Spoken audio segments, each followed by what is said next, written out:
Sa gilid ng bundok ng Sierra Norte, nakatayo ang maliit na baryo ng San Luntian, kung saan tahimik ang buhay at bawat araw ay parang kahapon. Ngunit sa araw na iyon, ang katahimikan ay naputulan ng isang matinding balita. Panahon na para sa Ember Trials, anunsyo ni Kapitan de la Cruz, ang lider ng barangay, sa gitna ng plaza na puno ng mga kabataan at matatanda. Ang Ember Trials ay taunang laban na ipinapatupad ng pamahalaang distrito, isang patimpalak kung saan kailagang lumaban ang mga kabataan para sa karangalan ng kanilang barangay at, sa nakakatakot na twist, para sa kanilang sariling buhay. Si Mika Santos, 15 taong gulang, ay nakatayo sa gilid ng plaza, pinipilit itago ang kaba sa ilalim ng kanyang payak na t-shirt at maong. Malakas ang tibok ng kanyang puso habang nakatingin sa malaking scoreboard na nagpapakita ng pangalan ng mga mapipiling tributes. "Pumili ka, Mika," bulong ng kanyang kaibigan, si Jory, habang hawak ang kamay niya. "Hindi pwedeng umiwas." Ang kapalaran ng bawat kabataan ay nakasalalay sa pagbunot ng papel mula sa malaking urn sa gitna ng plaza. Isa-isang binabasa ni Kapitan de la Cruz ang mga pangalan. Si Mika Santos. Hindi makapaniwala si Mika. Ang boses niya ay bahagyang nanginginig habang tinatanaw ang paligid. Lahat ng kapitbahay niya, pamilya at kaibigan nakatingin sa kanya.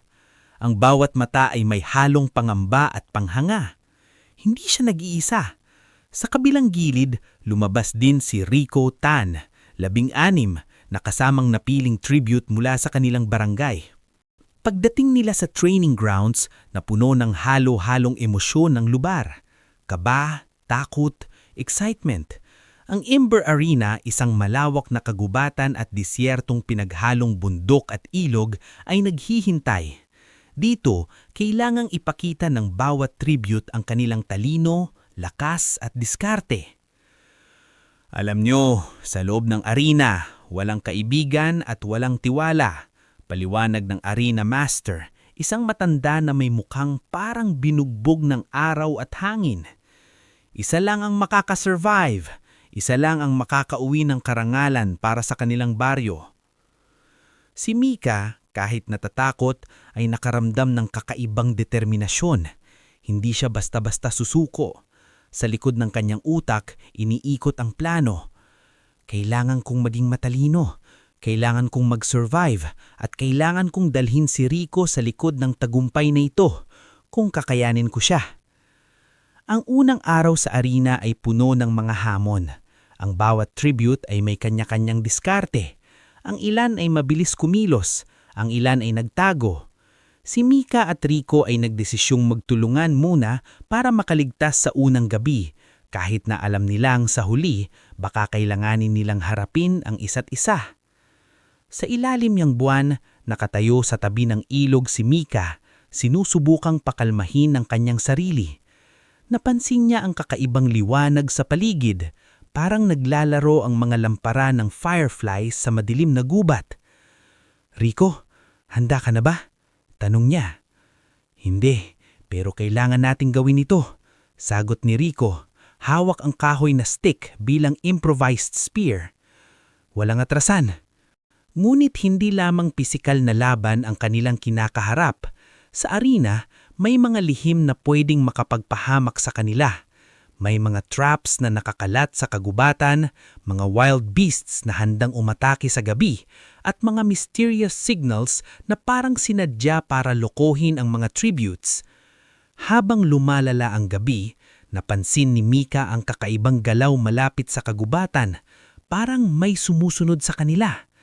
"Rico, may tao doon," bulong ni Mika, nakadikit sa puno habang hawak ang kanyang spear. "Baka lang wild beast," sagot ni Rico, ngunit halata ang kaba sa kanyang tinig. Hindi nagtagal, narinig nila ang mahinang pagbulong mula sa dilim. "Hindi kayo nag-iisa. Ang laban ay nagsisimula na." Ang mensahe ay malinaw. Hindi lang sila laban sa isa't isa o sa natural na panganib, may mas malaking plano ang mga nag-organize ng Ember Trials.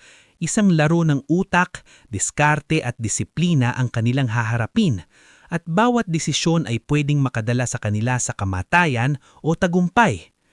Sa unang gabi sa arena, natutunan ni Mika na sa mundo ng Ember Trials, ang tiwala ay sandata at ang takot ay kaaway.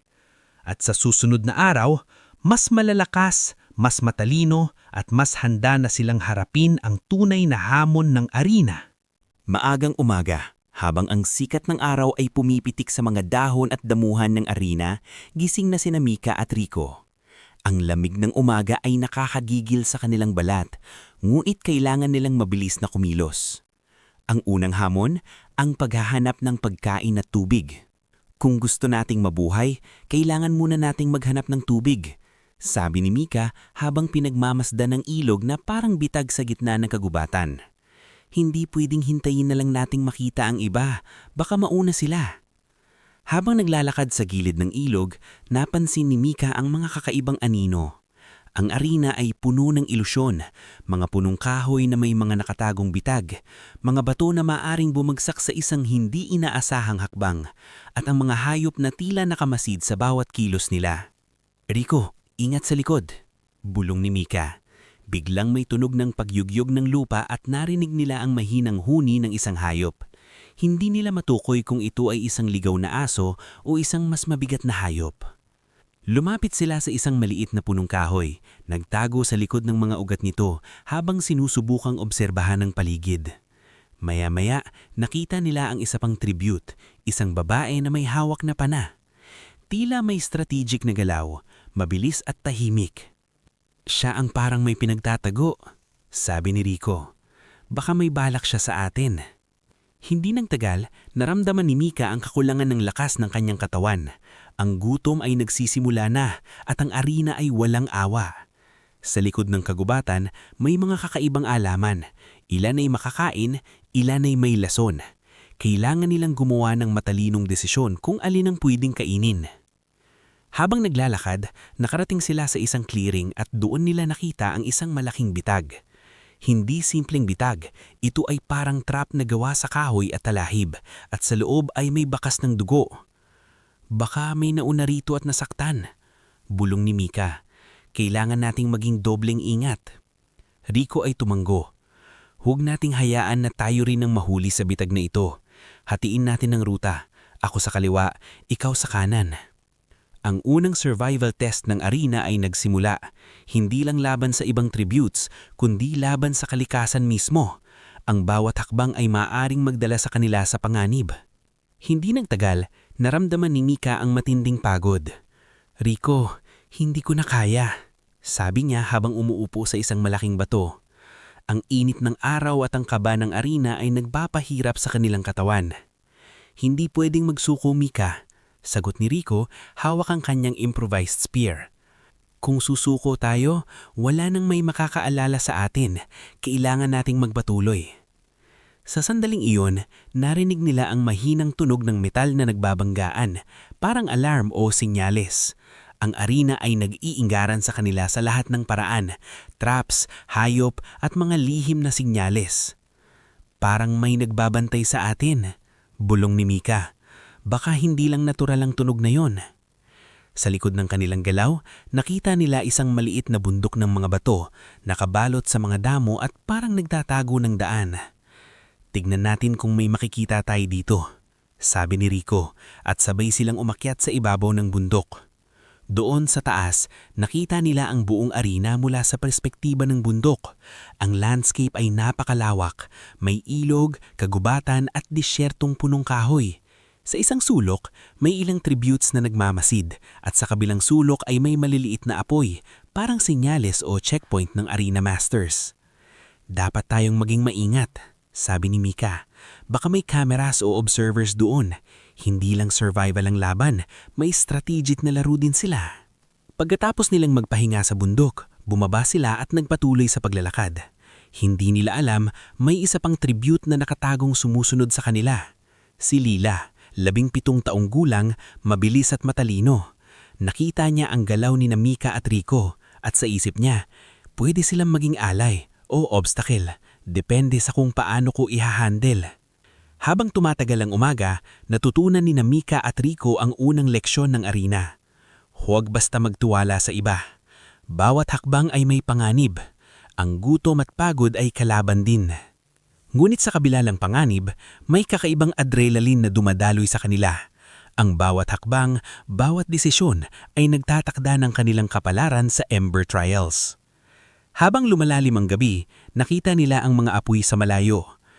Parang may shelter doon, sabi ni Rico. Pwede nating gamitin para matulog at magplano bukas. Ngunit bago sila makarating, narinig nila ang tunog ng pagdapo sa dahon. Mabilis, tahimik at may intensyon.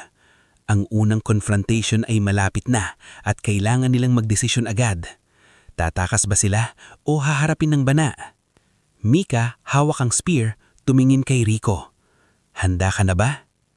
Handa, pero tandaan mo, kahit sino ang mawala sa atin, wala nang makakaalala sa kanya. Ang unang gabi ng Ember Trials ay nagsimula at ang tunay na laro ng survival, strategy at utak ay sa susunod na araw pa lamang mag-uumpisa. Ang hangin sa gabi ay biglang bumigat. Hindi na ito simpleng katahimikan ng kagubatan. May halong panganib, parang may nagmamasid sa bawat galaw nila. Napahinto si Mika. Rico, narinig mo yon? Isang mahinang tunog ng yabag ang sumingit sa pagitan ng mga dahon. Hindi ito hayop. Masyadong kontrolado, masyadong tahimik. Biglang may aninong kumilos sa kaliwa. Doon! Sigaw ni Rico habang itinututok ang improvised spear. Isang mabilis na figura ang tumalon mula sa likod ng puno. Si Lila. Sa isang iglap, nakaangat na ang pana niya, nakatutok diretso kay Mika. Huwag kayong gagalaw, malamig niyang sabi. Tumigil ang mundo sa sandaling yon. Hindi kami kalaban, agad na sagot ni Mika. Dahan-dahang ibinababa ang hawak niyang sandata. Naghahanap lang kami ng matutuluyan. Ngulit, hindi bumaba ang pana ni Lila. Lahat dito kalaban, sagot niya. Kahit anong sabihin nyo, sa dulo, isa lang ang matitira. Tahimik si Rico, pero ramdam ang tensyon sa katawan niya. Isang maling galaw lang at pwedeng matapos ang lahat. Ngunit may napansin si Mika. Hindi nanginginig si Lila, pero may pag-aalinlangan sa mata nito. Kung papatayin mo ko ngayon, sabi ni Mika, mapapagod ka lang. Dalawa kami. Mas mataas ang risk. Pero kung magtutulungan tayo, alliance, putol ni Lila. Tumanggo si Mika. Temporary lang, hanggang makahanap tayo ng mas safe na lugar. Pagkatapos, bahala na. Tahimik ang ilang segundo. Ang gabi ay parang nakikinig sa kanilang desisyon. Unti-unting ibinaba ni Lila ang pana. Fine, sabi niya. Pero isang mali lang, tapos na kayo. Sa unang pagkakataon, naging 3 sila. Mulit sa loob ng arena, ang alliance ay hindi garantiya ng kaligtasan. Isa itong ticking bomb. Naglakad sila papunta sa direksyon ng mga apoy na nakita nila kanina. Habang papalapit, napansin nila na hindi ito simpleng campfire. Ito ay isang supply drop. Jackpot, bulong ni Rico. May mga nakalagay na bag, may lamang pagkain, tubig at ilang basic na armas. Ngunit bago pa sila makalapit, boom! Sumabog ang lupa sa gilid nila. Trap! Sigaw ni Lila habang hinihila si Mika pababa. Lumipad ang mga bato at lupa sa hangin. Ang supply drop ay hindi regalo. Isa itong pain. Mula sa dilim, may 3 tributes ang lumabas. Akala nyo libre to? Ngumiti ang isa, may hawak na machete. Napahigpit ang hawak ni Rico sa kanyang spear. Mika, sa likod ko ka lang. Pero hindi umatras si Mika. Hindi tayo makakasurvive kung laging nagtatago. Ang laban ay nagsimula walang babala. Sumugod ang unang tribute kay Rico. Mabilis ang galaw, pero nasalo ni Rico ang atake gamit ang spear niya. Nagkabungguan sila at parehong napaatras. Sa kabilang side, si Lila ay mabilis na kumilos. Thwip! Pinakawalan niya ang pana. Tumama ito sa balikat ng isa sa kalaban. Sigaw. Samantala, si Mika na kahit walang sapat na training ay napilitang lumaban. May isang tribute na papalapit sa kanya. May hawak na matulis na kahoy. Hindi ako mamamatay dito, bulong niya sa sarili. Sa huling segundo, umiwas siya at itinulak ang kalaban papunta sa lupa. Hindi perpekto ang galaw niya, pero sapat para makaligtas. Ang laban ay mabilis pero brutal. Sa loob ng ilang minuto, umatras ang mga kalaban. Hindi dahil natalo sila, kung hindi dahil napagtanto nilang hindi magiging madali ang laban. Hindi pa tapos to, sigaw ng isa habang tumatakbong palayo. Tahimik ang paligid ulit. Tanging hingal ng tatlo ang maririnig. Okay ka ba, Mika? Tanong ni Rico. Tumungo si Mika, pero nanginginig ang kamay niya. Ngayon ko lang ginawa yon. Lumapit si Lila, tinitingnan siya mula ulo hanggang paa. Hindi ka trained, pero hindi ka rin mahina. Hindi yun papuri, pero hindi rin insulto. Kinuha nila ang natitirang supply sa drop. Hindi marami pero sapat para sa ilang araw. Habang nagpapahinga sila, napansin ni Mika ang langit. May mga ilaw na unti-unting lumilitaw, parang mga bituin pero gumagalaw. Anong yun? Tanong niya. Tahimik si Lila. Hindi yan bituin, sagot niya. Drones yan. Para saan? Tanong ni Rico. Para bantayan tayo at siguraduhin na interesting ang laban. Sa sandaling yun, may malakas na tunog na umalingawang sa buong arena. Isang boses, malamig, kontrolado at walang emosyon ang nagsabi. Congratulations, tributes! Nakaligtas kayo sa unang araw. Ngunit tandaan ninyo, ang Ember Trials ay hindi lang tungkol sa survival. Sandaling tahimik. At bukas, magsisimula ang Phase 2. Nagkatinginan sina Mika, Rico at Lila. Anong ibig sabihin nun? Bulong ni Mika. Ngulit bago pa sila makapag-isip, biglang nagbago ang hangin. Ang lupa ay bahagyang yumanig. At sa malayo, may narinig silang malakas na ungol nang hindi nila matukoy na nilalang. Doon nila na-realize ang pinakamatatakuting katotohanan. Ang arena ay hindi pa nagpapakita ng buong lakas nito.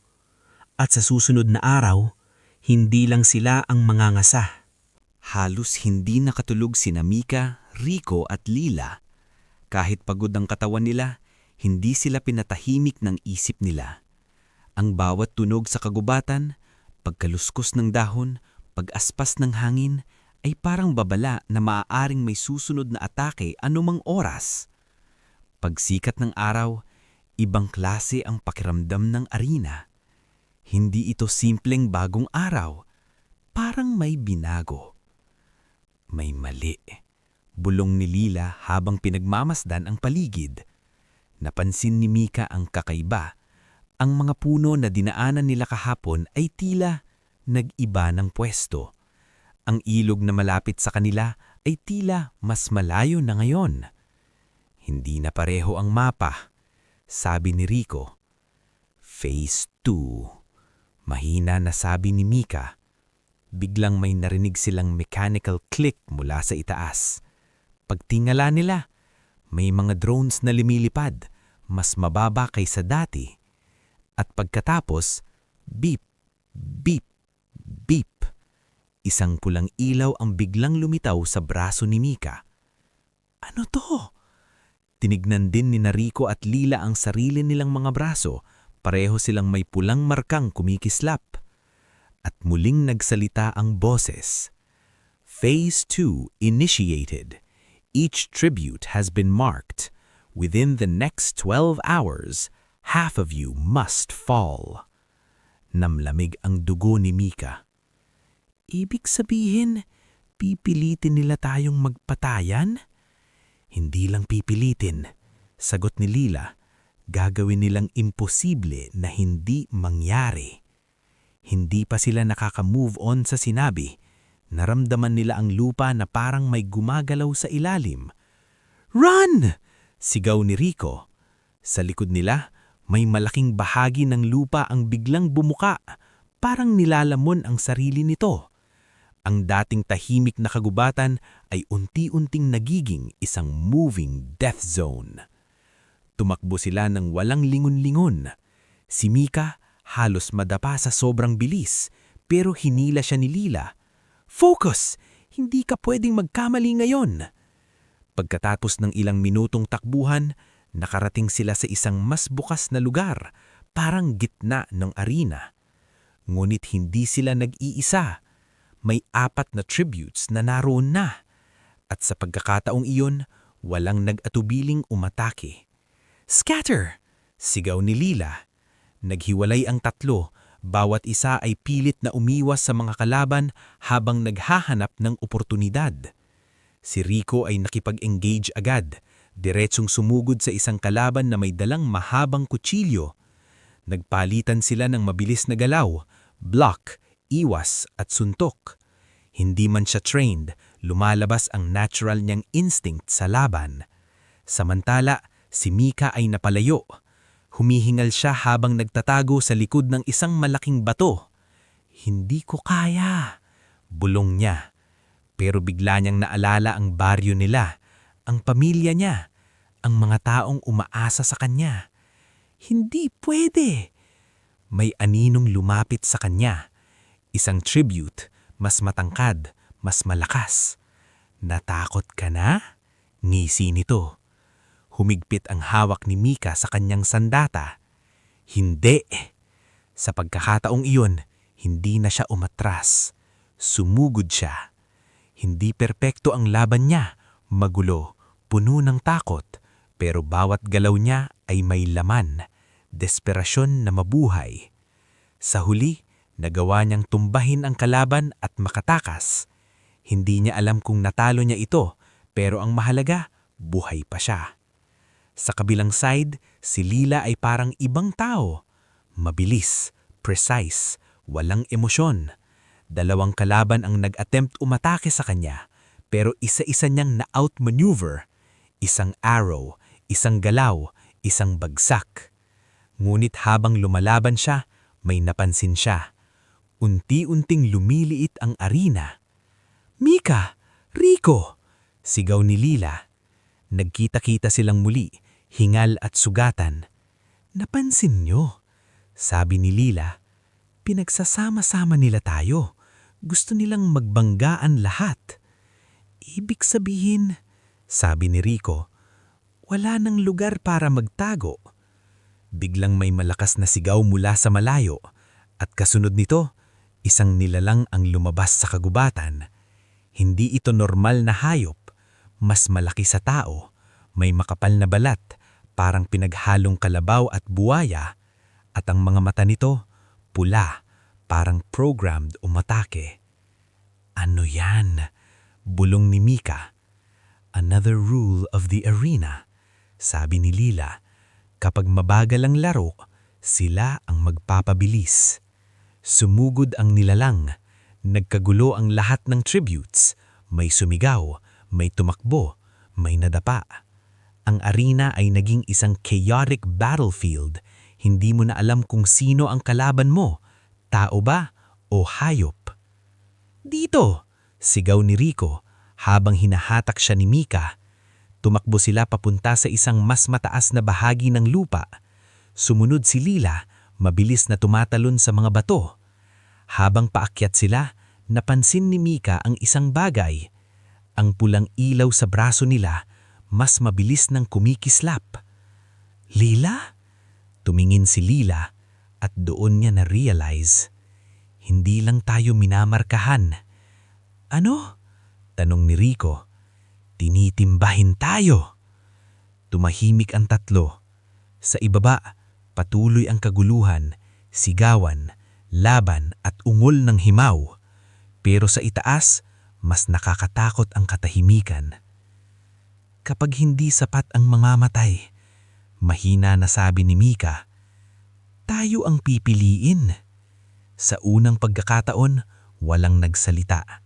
dahil alam nilang lahat na hindi pwedeng manatiling tatlo ang alliance nila at malapit na ang oras kung kailan kailangan nilang pumili. Lumipas ang mga oras na parang taon sa loob ng arena. Sa taas ng batuhan kung saan sila nagtago, tahimik sina Mika, Rico at Lila. Pero hindi ito kapayapaan. Ito ay katahimikan ng mga taong alam na may paparating na mas masama. Ang pulang ilaw sa kanilang mga braso ay mas mabilis nang kumikislap. Beep, beep, beep. Gaano na katagal? Tanong ni Mika, nanginginig ang boses. Hindi ko alam, sagot ni Rico, pero halatang kinakalkula niya. Pero pakiramdam ko, malapit na. Si Lila, nakaupo sa gilid, tahimik lang. Nakatingin sa malayo, sa kaguluhan sa ibaba kung saan patuloy ang laban ng mga natitirang tributes at ang halimaw na gumagala sa kagubatan. May choice tayo, bigla niyang sabi. Napatingin sina Mika at Rico. Kung gusto nating mabuhay, kailangan nating bawasan ng bilang. Diretso ang tingin niya kay Rico. Parang tumigil ang oras. Anong ibig mong sabihin? Tanong ni Mika. Pero alam na niya ang sagot. Hindi agad nagsalita si Lila, pero sa paraan ng paghawak niya sa pana, malinaw na. Hindi tayo pwedeng manatiling tatlo. Hindi, agad na sagot ni Mika. Hindi ganun. Ganun talaga, putol ni Lila. Tingnan mo ang sistema. Tinitimiran tayo. Pinipili tayong magdesisyon. E di wag tayong sumunod, sigaw ni Mika. Then we all die, malamig na sagot ni Lila. Tahimik si Rico. Hindi siya tumitingin kay Mika, hindi rin kay Lila. Nakatingin lang siya sa lupa, parang may malalim na iniisip. Rico? Mahina na sabi ni Mika. Dahan-dahan siyang tumingin. At sa unang pagkakataon, wala nang tapang sa mata niya. Pagod lang at takot. Simula pa lang, alam ko na hindi ako aabot sa dulo. Huwag kang ganyan, sabi ni Mika, mabilis. Magkasama tayo, lalaban tayo. Ngumiti si Rico, pero hindi ito masayang ngutit. Yan nga ang problema, Mika. Biglang tumunog ng mas mabilis ang kanilang mga marka. Beep, beep, beep. At muling nagsalita ang boses sa buong arena. Final warning. Required eliminations not met. Enforcement will begin. Nagyelo ang dugo nila. Anong ibig sabihin nun? Tanong ni Mika. Hindi na sumagot si Lila. Dahil sa likod nila, may narinig silang malakas na yabag. Ang halimaw.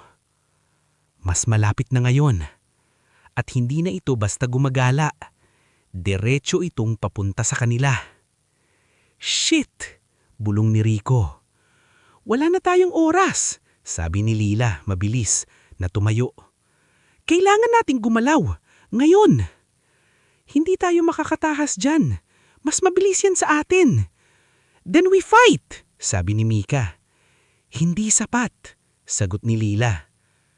Lumapit si Rico kay Mika. Tahimik. Mabagal. You know, noong una kitang nakita sa plaza, akala ko mahina ka. Napaluha si Mika. Hindi ito oras para mag-joke. Hindi ako nagjo-joke. Sa isang iglap, kinuha niya ang spear ni Mika. At least ngayon, alam kong mali ako. Rico? Ngunit hindi na siya sumagot. Tumalikod siya at tumakbo, diretso pababa. Rico! Sigaw ni Mika. Pero huli na. Sumugod ang halimaw papunta sa kanya. Sa halip na tumakas, hinarap niya ito.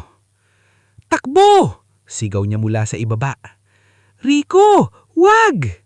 Umiiyak na si Mika. Pero hinila siya ni Lila. Wala na tayong choice. Sa ibaba, nagsimula ang laban.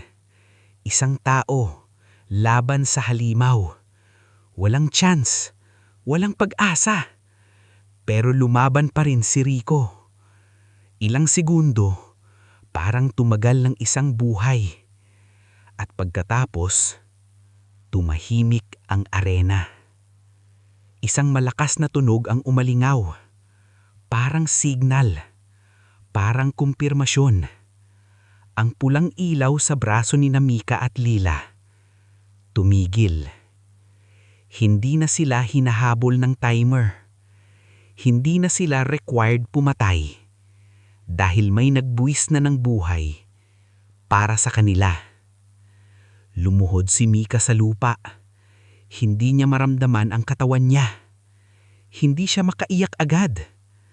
Parang nawala ang lahat. Bakit? Mahina na sabi. Bakit niya ginawa yun? Tahimik si Lila.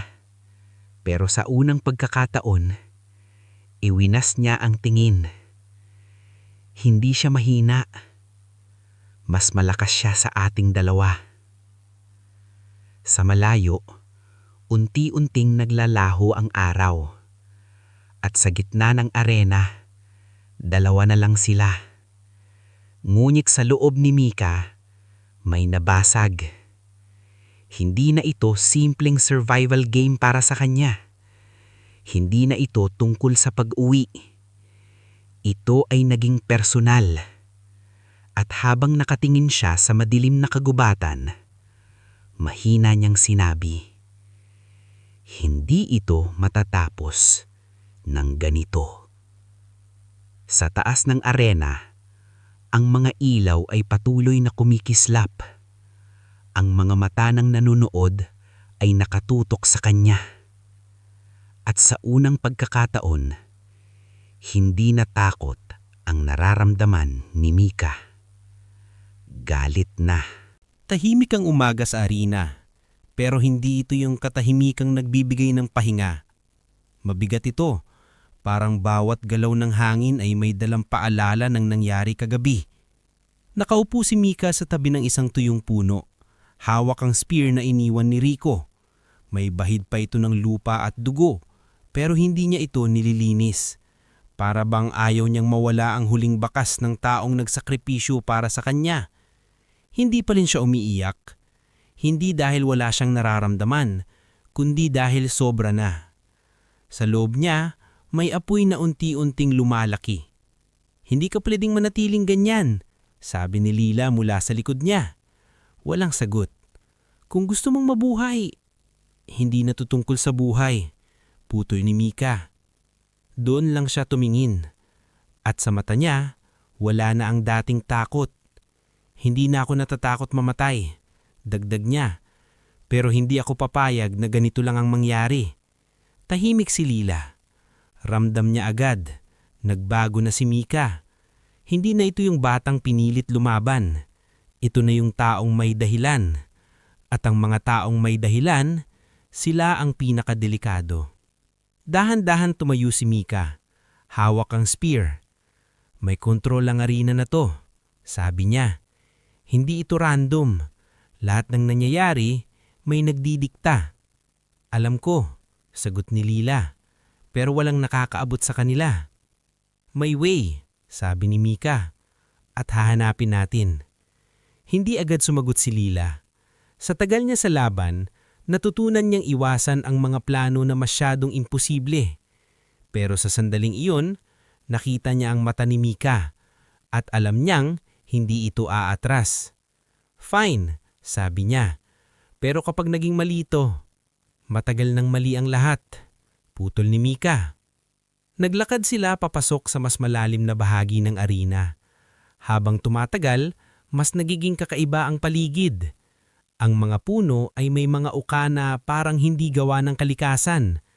May mga bato na tila may nakatagong ilaw sa ilalim. At paminsan-minsan, may naririnig silang mahihinang tunog, parang signal na dumadaan sa hangin. Napapansin mo? Tanong ni Mika. Oo, sagot ni Lila. Masyadong organized. Sa gitna ng paglalakad nila, may nakita silang isang bagay sa lupa. Isang sirang drone. May bakas ng pagkakabasag, pero may ilang parte pa na kumikislap. Lumuhod si Mika at pinulot ito.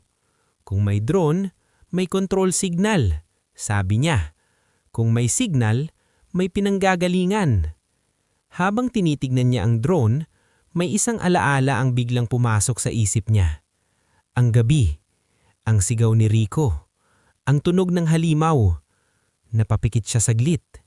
Humigpit ang hawak niya sa metal. Hindi ako titigil, mahinang niyang sabi.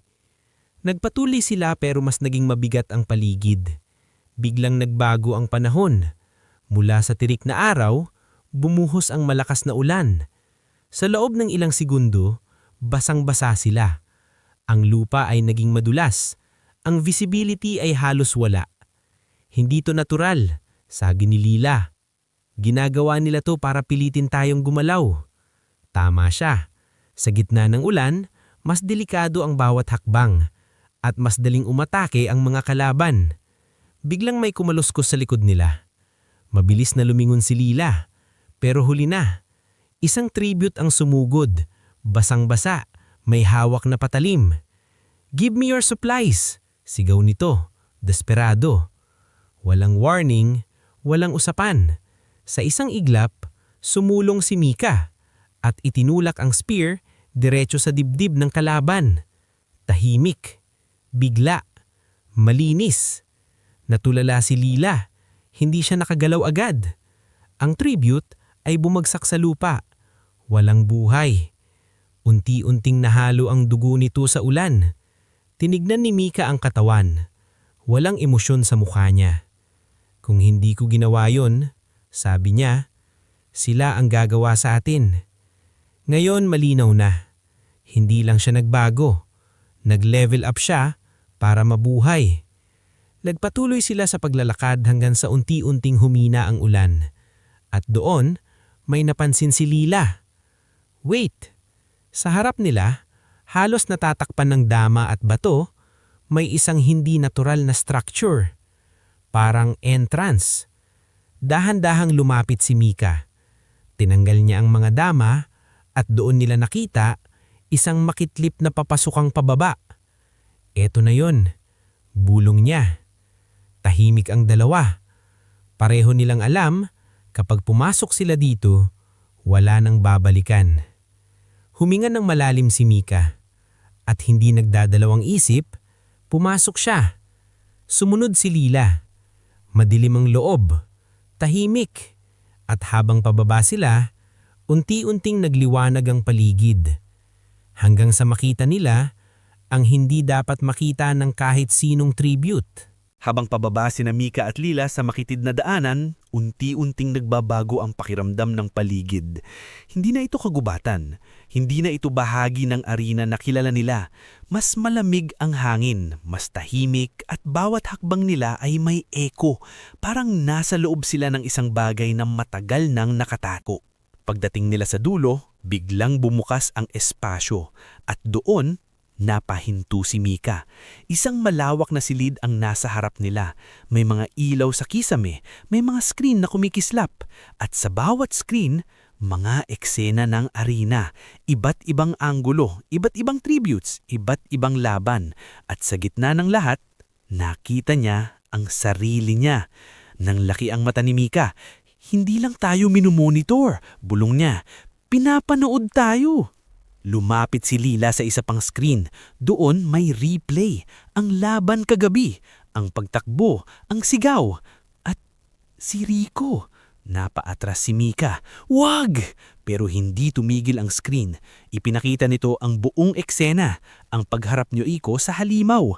Ang huling sigaw niya. At pagkatapos, ang katahimikan. Napahawak si Mika sa ulo niya. Hindi niya kinaya. "Patayin niyan!" mahina niyang sabi, pero walang sumunod dahil walang nakikinig. O meron. "Impressive," sabi ng isang boses mula sa likod. Sabay silang napalingon. May isang lalaking nakatayo sa gilid ng silid. Malinis ang damit, walang bakas ng pagod, parang hindi bahagi ng impyernong nasa itaas. Dalawa na naman, sabi niya, parang amused. Dalawa? Tanong ni Lila. Hindi kayo ang una na nakarating dito, sagot niya. Pero lagi, kayo rin ang huli. Humigpit ang hawak ni Mika sa kanyang spear. Kayo ang may gawa nito? Ngumiti ang lalaki. Hindi lang kami, sagot niya. Tayong lahat.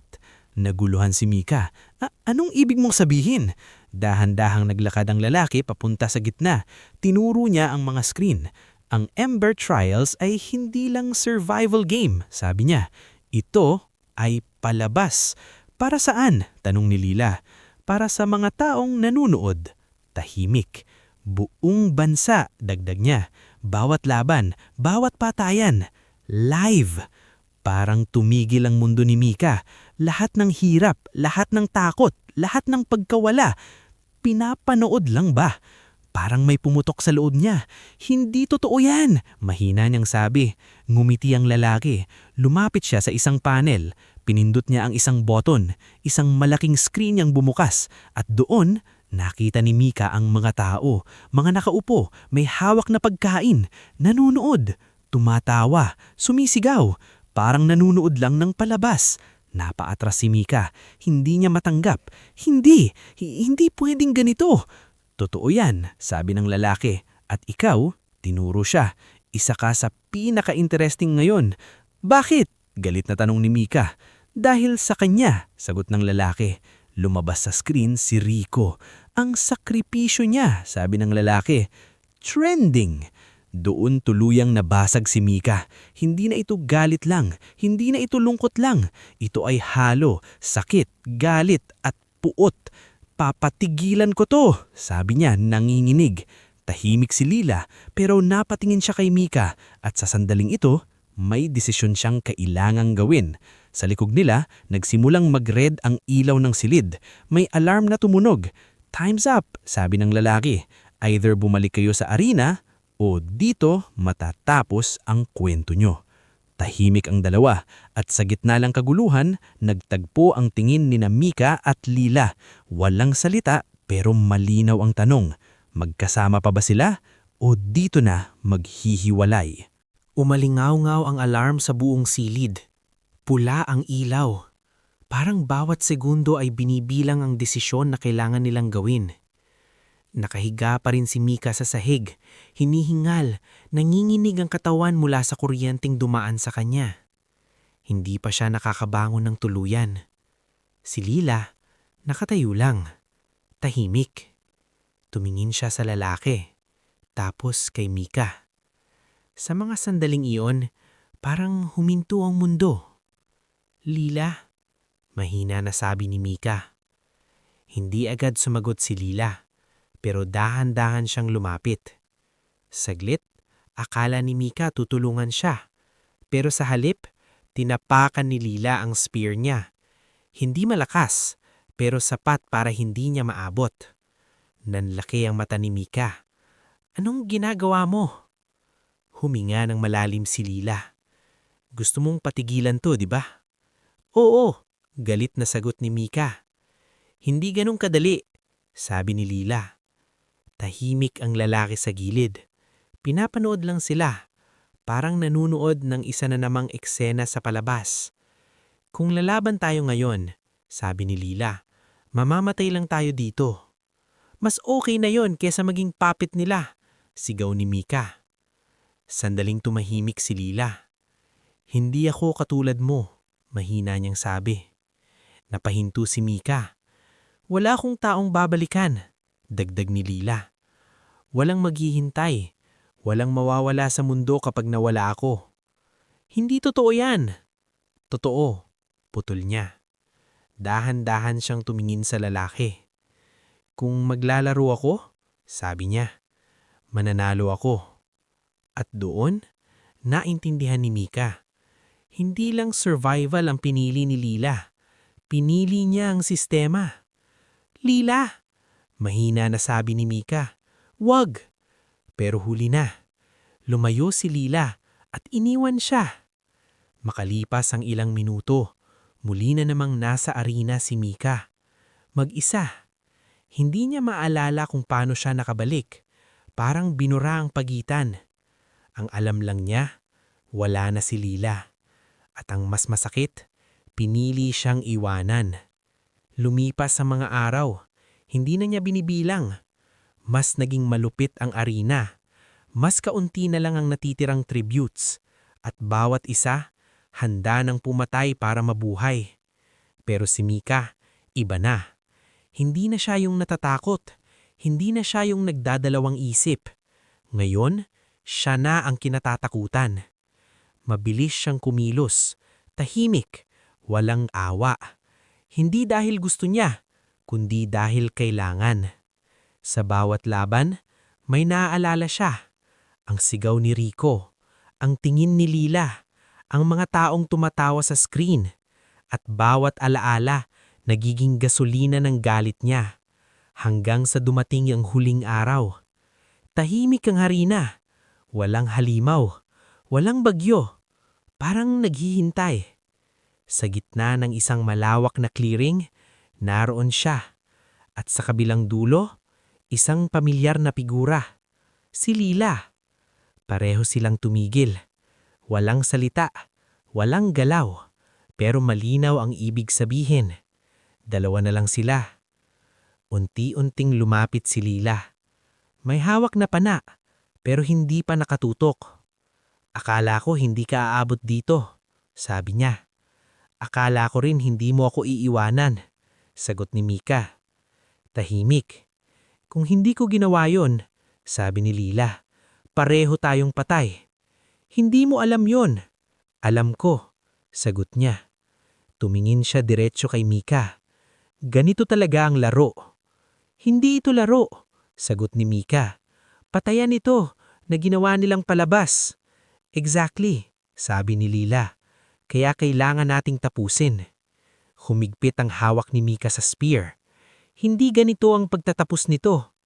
Wala tayong choice, sabi ni Lila. Tahimik ulit. At sa unang pagkakataon, may lungkot sa mata ni Lila. Kung may ibang paraan, mahina niyang sabi, pipiliin ko yon. Meron pa, sagot ni Mika. Napatingin si Lila. Hindi nila kailangan ng winner, sabi ni Mika. Ang kailangan nila ay palabas. Dahan-dahan siyang lumapit. Kung wala silang makuhang ending, wala silang panalo. Naintindihan ni Lila. At doon, unang beses siyang natakot. Anong balak mo? Hindi agad sumagot si Mika.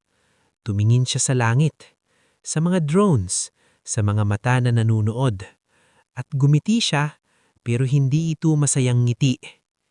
Tatapusin ko to. Tahimik ang buong arena. Parang pati ang hangin ay tumigil para panoorin ang mangyayari. Sa gitna ng clearing, magkatapat sina Mika at Lila. Dalawa na lang. Huling yugto na. Sa taas, umiikot ang mga drones. Tahimik, pero nakatutok.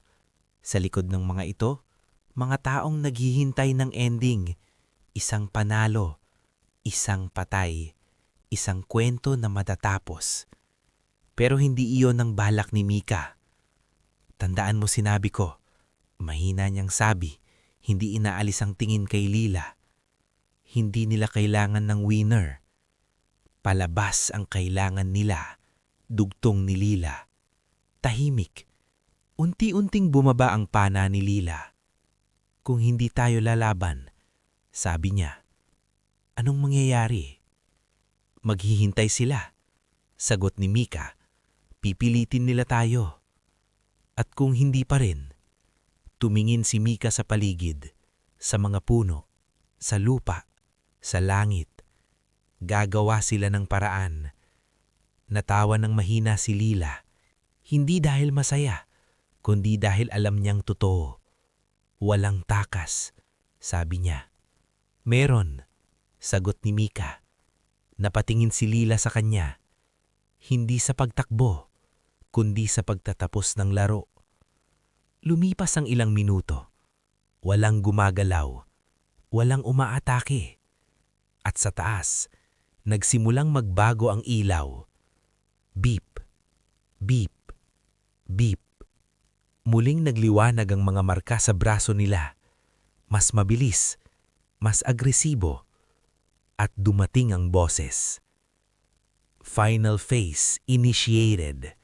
Only one tribute must remain. Biglang yumanig ang lupa. Mula sa kagubatan, lumabas ang mga halimaw. Hindi isa, hindi dalawa, marami. Mas malalaki, mas mabibilis, mas brutal. Pinipilit na nila tayo, sabi ni Lila. Humigpit ang hawak ni Mika sa spear. Hindi tayo lalaban sa isa't isa, sabi niya. Kung hindi, mamamatay tayo pareho, sagot ni Lila. Tahimik. At doon, nagkatinginan sila. Parehong pagod, parehong sugatan, parehong nawasak na ng laro. Pero pareho ring buo ang desisyon. Hindi ako lalaban sa'yo, sabi ni Mika. Hindi rin ako, sagot ni Lila. Sumugod ang mga halimaw. Walang choice. Lumaban sila. Magkatabi, hindi bilang kalaban, kundi bilang huling magkasangga. Sumugod ang unang nilalang. Sinaksak ni Mika. Sumunod ang isa. Pinana ni Lila. Dugo, sigaw, hingal. Pero hindi nauubos ang mga ito. Mas dumadami, mas lumalapit. Hindi natin kakayanin to, sabi ni Lila. Tama, sagot ni Mika. At doon, naintindihan ni Lila. Wag, mahina niyang sabi. Ngunit huli na. Tumakbo si Mika, hindi palayo, kundi papunta sa gitna ng clearing. Mika! Sigaw ni Lila. Hindi siya lumingon. Tumingin siya sa langit, sa mga drones, sa mga taong nanonood. At ngumiti siya. Gusto niyo ng ending? Bulong niya. Itinaas niya ang spear. Hindi sa kalaban, sa sarili niya. Hindi ko ibibigay sa inyo ang gusto niyo. At sa isang iglap, tinapos niya. Tahimik. Biglang tumigil ang lahat. Ang mga halimaw, nawala. Ang ilaw, namatay. Ang mga drones, nag-freeze. Sa gitna ng arena, nakaluhod si Lila. Hindi siya makagalaw. Hindi siya makasigaw. Dahan-dahan siyang lumapit. At doon, nakita niya si Mika. Wala nang galaw. Tahimik. Tapos na. Sa control room, nagkagulo. Anong nangyari? Walang winner? Hindi pwede to. Pero huli na. Walang natirang panalo. Walang natirang ending na gusto nila. Walang palabas. Sa arena, iisa na lang ang natira. Si Lila. Pero hindi siya nanalo. Hindi siya ngumiti. Hindi siya gumalaw. Dahil sa harap niya, ang dahilan kung bakit siya umabot dito ay wala na. Lumuhod siya. Tahimik. Sa unang pagkakataon, umiyak siya. Hindi dahil sa takot, hindi dahil sa sakit, kundi dahil sa katotohanang kahit nabuhal siya, wala nang natira. Sa malayo, unti-unting sumikat ang araw. Isang bagong umaga, pero walang bagong simula. Dahil sa Ember Trials, ang taning nananalo ay ang mga nawalan ng lahat. Grabe, ang tindi ng laban sa kwentong ito, di ba? Kung nagustuhan mo ang kwento at gusto mo pang maranasan ang mga ganitong matitinding storya, huwag kalimutang mag-subscribe para updated ka sa lahat ng bagong episodes. I-click din ang notification bell para ikaw ang unang makakapanood sa susunod na laban. Salamat sa panonood, tol, at kita-kits sa susunod na kwento na tiyak mas matindi pa.